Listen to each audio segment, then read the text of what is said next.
Forensic Triage Evidence. Coming up in this clip, we will be taking a look at digital forensic triage with FTK Imager. Before we start with the demonstration, let's discuss forensic triage, sometimes referred to as digital forensic triage. The process by which you collect, assemble, analyze, and prioritize digital evidence from a crime or investigation. That is nothing but the forensic triage. What FTK Imager can actually provide us with?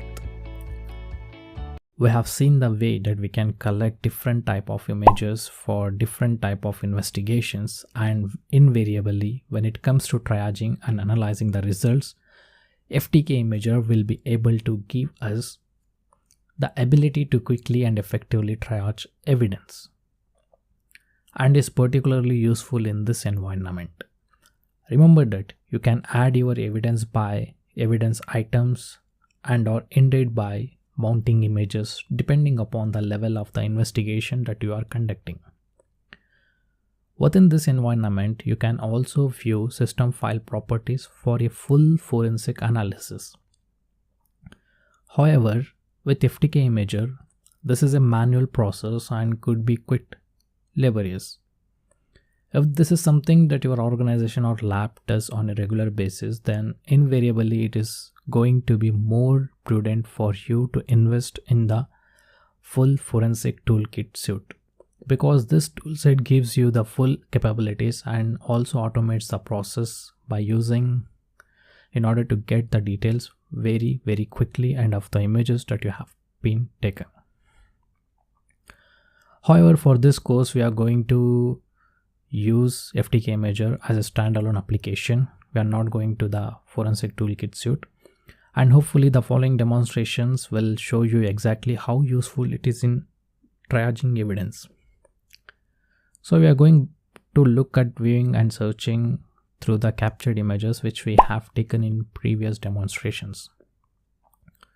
We are going to take a look at converting data, and so we will get into the 1 and 0 of a file and then move that over into meaningful information that we can use. We will also take a look at the way that you can save and export data from one format to another format. So let's dive straight in with the demonstration. Okay, so here I'm back on my forensic workstation, and as you can see, I have already launched into FTK Imager. At this moment in time, I have not included any evidence tree, so we are just taking a look at the blank console of FTK. Now I'm going to break this demo down into several parts, and I'm hoping that will show you different variations of how to add evidence and invariably gather information from it, either from a triage point of view or for a forensic investigation. And also this will highlight some of the area that we have discovered as we have gone through the rest of the course. So now adding PNG file. To begin with, I'm going to add an evidence item which is going to be an image file, which is based on the custom content image which we collected in a previous demonstration. Now you may remember that this just holds the PNGs from a user called Dolly from the suspect's machine. Once I have located the file, I have now added successfully into the evidence tree. If I open this folder structure now into the area that I am particularly interested in, say for example root, we can also see the other panes within FTK Imager spark into life. So for example, I can see the file list with the subdirectories and any files which are connected within it. I can also see the viewer pane, which at this moment in time is showing me some hexadecimal output, and I can also see some of the basic properties of the pictures directory. Before we go any further, it is worth mentioning that the fact under the mode section, the default setting is automatic. I also have the ability to convert to text and hex, and this is what is displayed in the viewer pane in the bottom right hand corner of the console. Remember that I can also gain access to this by going up in the toolbar, so you can see that I can convert between automatic to text and indeed to hex. Now if I leave it on the automatic setting, which is probably the best one for the particular demonstration, then the FTK Imager will ascertain the best output as per the different file extension that I am using. So for example, if we were looking at an image, it would display the image automatically for me. If it was another application and it was locally installed on my workstation, then it would display it within that application that is locally installed. If it cannot ascertain my file extension, then by default it will go into the hex value of the file. And so if I was interested in a particular image, for example, so let's come into one of the picture from the files on Dolly's machine. I can see that this is a PNG and automatically FTK is now displaying the graphic. I can also then convert this PNG file into text, which is fairness is not really going to be helpful for this file, or into the hex, which may be useful to me from a forensic point of view. And here I can see the start of an image on the PNG file in question. Now all of this is then going to be transferred over into the properties section in the bottom left hand side by default of FTK Imager, where I would then be able to come through and take a look at some of the finer details of the actual files itself. And this might be a particular use to me, especially when we are looking at date and time.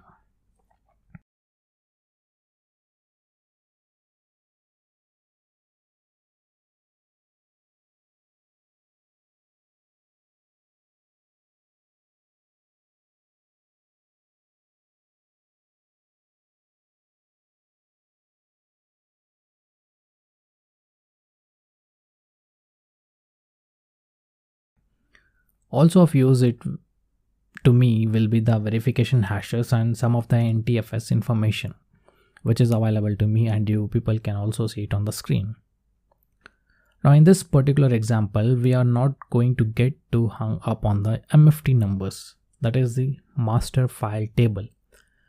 It is very much important and we will hold off as per now, and until we take a forensic look at an evidence item later in this demonstration. That time we will discuss a complete tutorial on the master file table will be in the upcoming clip.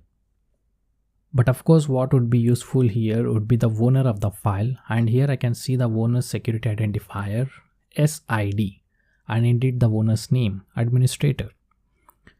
Also included as part of this NTFS file would be the access control entries. So I would be able to see which account can actually gain access to this particular file. So I can see the built-in administrator and of course Dolly, who has got full control of this particular image.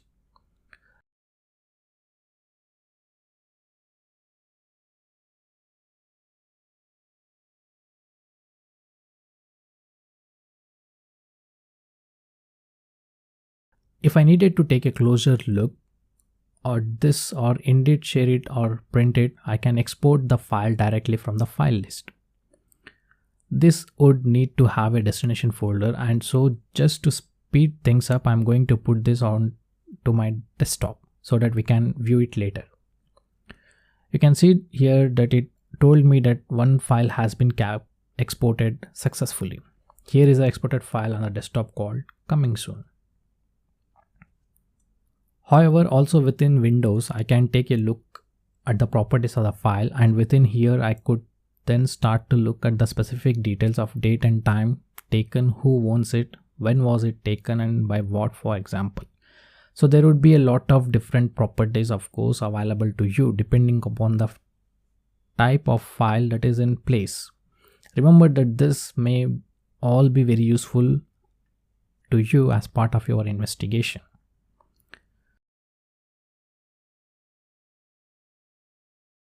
Now coming to the multiple files export, if I wish to move multiple files, I can either do that by exporting the whole content of the folder by coming into the target folder and exporting files,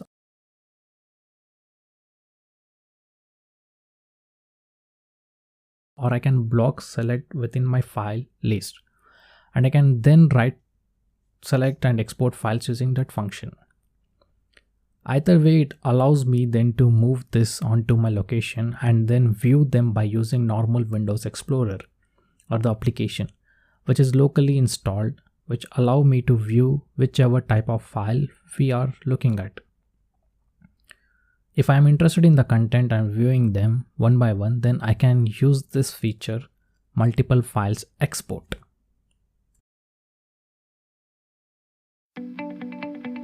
Now adding a JPG file.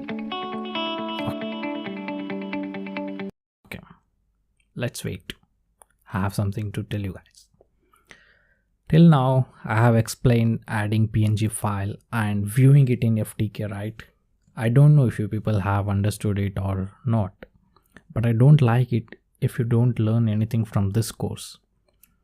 So for that purpose, what I have planned is, now I am not going to speak a word, and hence this part, that is adding a JPG file, will be muted. You people have to watch the complete muted part and understand how we can add custom content images. Okay, and I believe you will do it. All the best and enjoy the fasting for silence.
Okay, I'm back.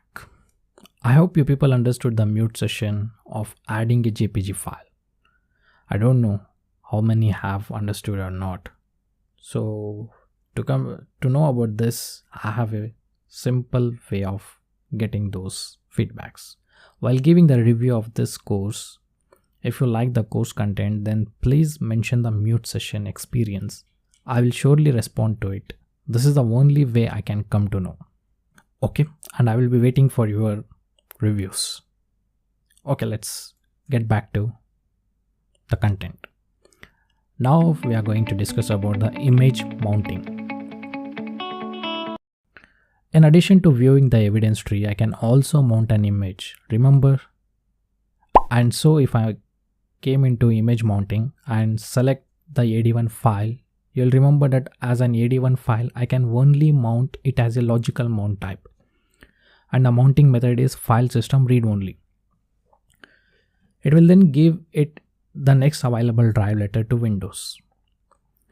Once I have created the mount point in here, I can then close this down and using normal file explorer come over onto the F drive.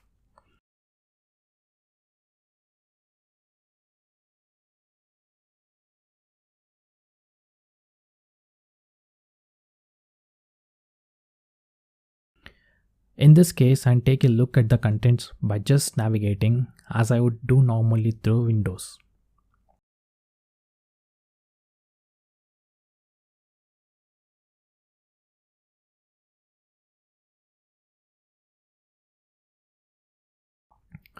So we can have a look that the mounted image folder contains only PNG files. This is how the custom content images will help. Once again, this is a very straightforward and easy way to take a look at the contents, and indeed, if I needed to, I could then take a look at the properties. I can also manipulate this by printing them or sharing them with other users or other analysts.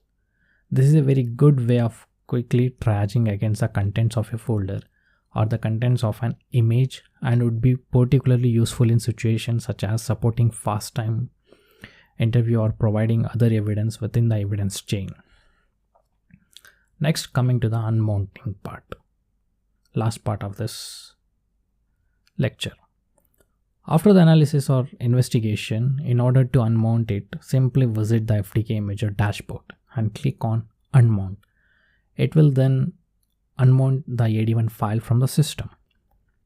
In the next part of the demonstration, I'm going to add an evidence item, which is E01 file of the full image that we took previously in the course. We are then going to compare that with what we have just undertaken here and get into a little bit more depth and details from a forensic point of view. Okay, that's it. Thank you.